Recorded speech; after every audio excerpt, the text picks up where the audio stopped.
Alrighty, today we're going to look at one of Brian Shaw's latest videos, and it is him training with Neil Pickup. Now, of course, if you guys don't remember, Neil Pickup was actually Eddie Hall's coach when Eddie Hall faced off against Brian Shaw, king of the table. And one of the interesting things that happened there is that Eddie Hall did shockingly well, considering he only had, 2 or 3 weeks to train or something like that. Maybe it was 2 or 3 months. I might be remembering the dates a little bit wrong there. But the point is, Eddie made a lot of progress in a very short amount of time. So now Brian has gone ahead and decided to pick up Neil as his coach. And also, I think Devin was kind of coaching him before that. But of course, Devin has a very busy arm wrestling schedule of his own. He's not going to be able to be a coach in the same sense or the same degree that someone like Neil would be. So I don't think this has anything to do with necessarily saying that Neil is a better coach than Devin, but certainly a more accessible coach than Devin.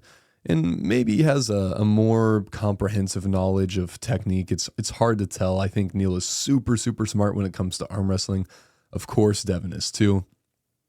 Maybe Neil's ability to articulate works better for Brian. Whatever it is, what I want to talk about today is Neil's approach for Brian Shaw, his training approach for Brian Shaw, and I like it quite a bit. So first of all, we're going to be looking at some cupping training. And the theme that I see throughout this whole video is that Neil is using incredibly light weights with super high repetitions.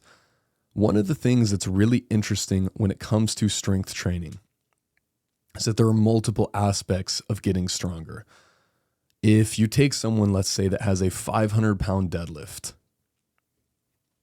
you would think maybe initially that the best way for them to get stronger is to lift very close to that 500-pound capacity, or maybe even hit it or try to exceed it, getting super close to your 1RM, so maybe 80, 90, 95% of your 1 rep max, and that's going to be the kind of lift that will build the most strength.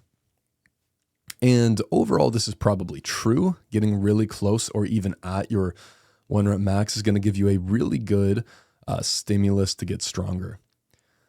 However, another aspect of building strength beyond just hitting that max capacity, beyond just lifting really heavy stuff, is the neurological side of things.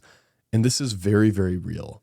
So if you take that same person that has the 500-pound deadlift, and you actually get them to deadlift 250 pounds, let's say half of their 1 rep max, but they do it with absolutely perfect technique. They dial in their technique. Everything's great. Maybe they do it for some kind of speed reps or whatever. But the point is their technique is perfect. It's nowhere near their maximal weights.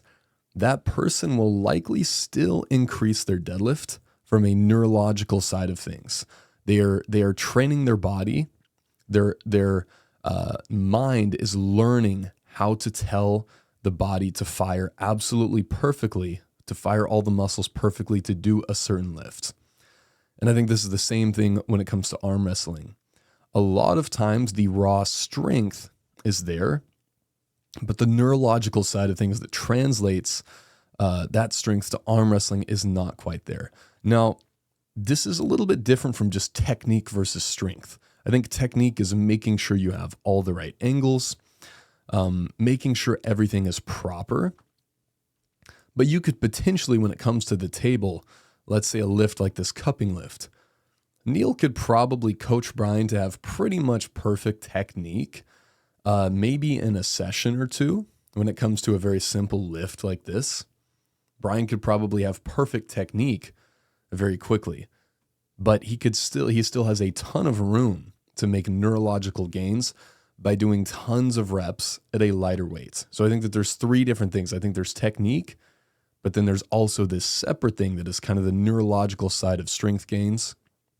And then, of course, you also have at some point as you progress, just loading on more weight onto the bar or onto the pulley system in this case, and just simply doing classic progressive overload.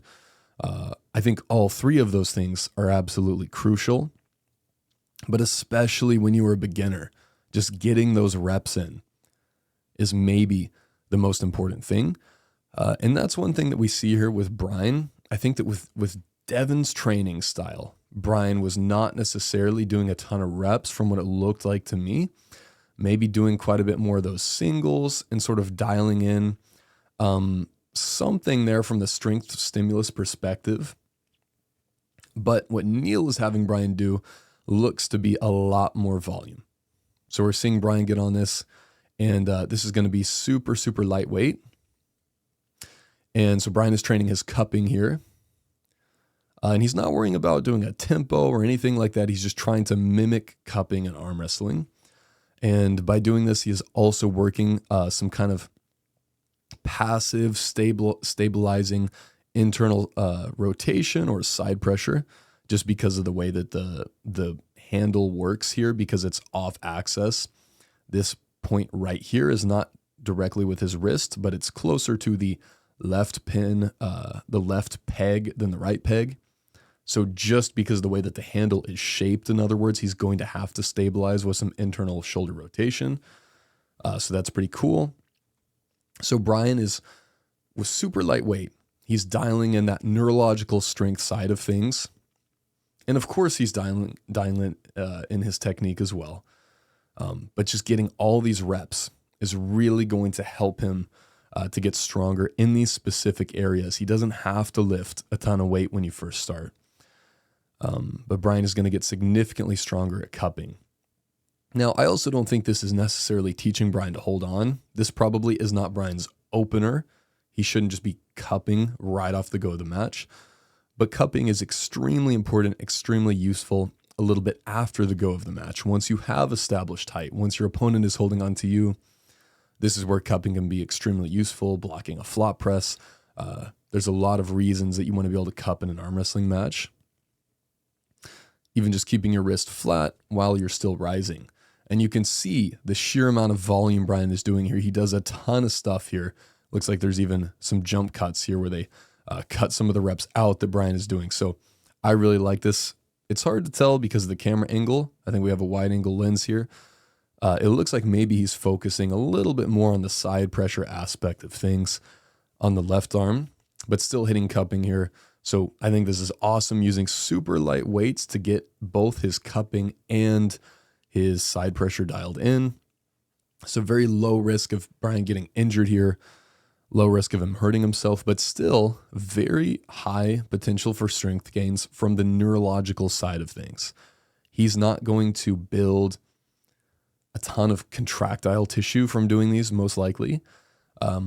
He's not going to build strength kind of from that physicality side of things, but the brain side of things, the neurological side of things, learning how to do the lift.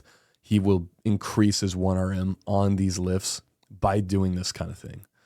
And it'll make it a lot easier once he actually does start training a little bit heavy to increase and to have perfect technique when he's doing that. And it'll make that later training much more valuable.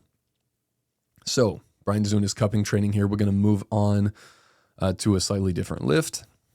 And this lift is going to be super, super important for Brian. This is the rising lift. And you can see the way that Neil has Brian doing it here. Let's move a little bit. Okay, here we go. Very minimal motion in the wrist. Okay. This is not a full range of motion. He's kind of teaching Brian control over this here, but I would say less than half range of motion, probably, maybe around half.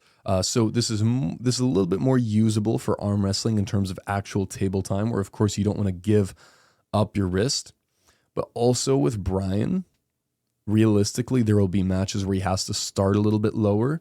So this could potentially be really good that Neil is at least having him train a little bit of that range of motion, because Brian has such a long arm, he will have to come down to people sometimes. Now, I think that this particular lift, like I said, is super, super crucial for Brian. We saw when Brian pulled Eddie Hall that Eddie Hall was generally taking control of the high ground in that match.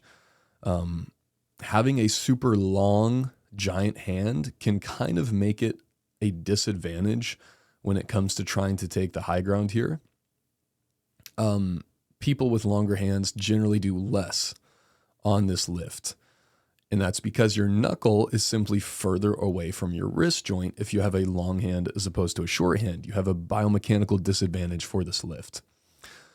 So Brian really is going to have to dial this in. People can potentially take advantage of that because they're going to be starting up higher on his hand, and he's going to have to take a little bit lower grip sometimes just because his hand is so huge.